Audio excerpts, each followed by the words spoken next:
Making sure that we're going to start and end on the line, right? So if we're doing a turn down the line, here, and when we think about doing a simple turn, we go, collect, and then return back to this position, right? So we step, we collect, we do the turn, and then we go back. Yeah?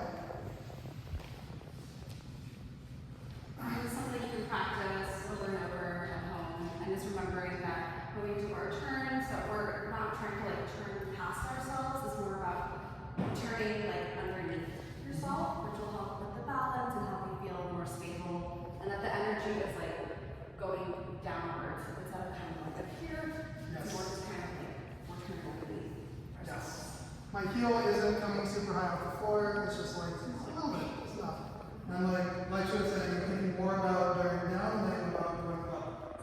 Yeah? Extra credit if you can do two. I don't think I can. I can do 1.5. Alright, so then we talked about, I didn't talk about it because we didn't have any leads at the time, but for the sake of our leads right here now, what we want to think about when we're doing things in this way is we want solid engagement through the body. So we're pretending like this is a statue made out of marble, and I really need to pull energy from the ground, right? So this is a wild departure from last week when we were like relaxed. Now we're very engaged, and we're like powering it, right? So it's like she's pretending she doesn't want to move, and I'm cranky. There's a lot of muscular engagement happening. I mean, like my shoulder is so tired by the end of this.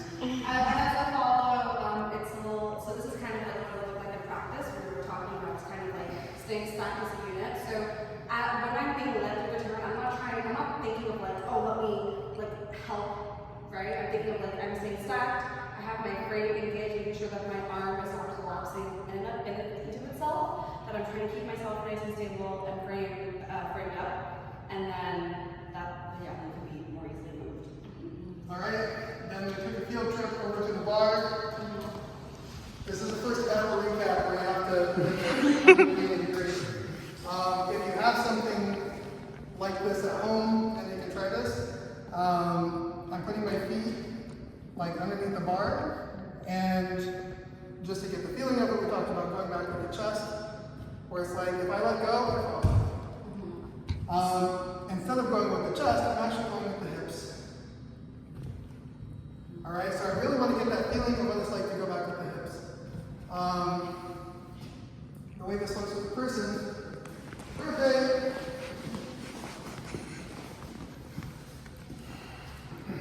We connect here. There are a lot of ways to connect and counterbalance, but the way we talked about today was right here.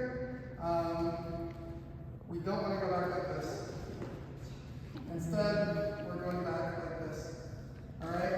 And then I'm going to pick a foot and walk around it.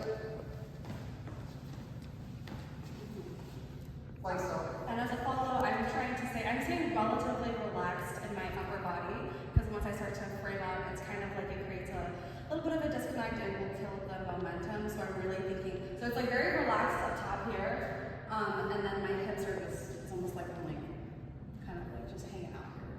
And then that's what enables the momentum and everything to flow smoothly. And at the risk of confusing everybody, she's relaxed and she's also very stacked. Yes, yes. I'm not like floppy. It's just more like the intention, the energy is like less about like here, and just more about like here. We don't want the hips to like... Yeah, I don't want to go to the side. Everything is still underneath myself and in one line. Yeah. Alright, then we did this really cool entrance in which I give Tupa a free spin.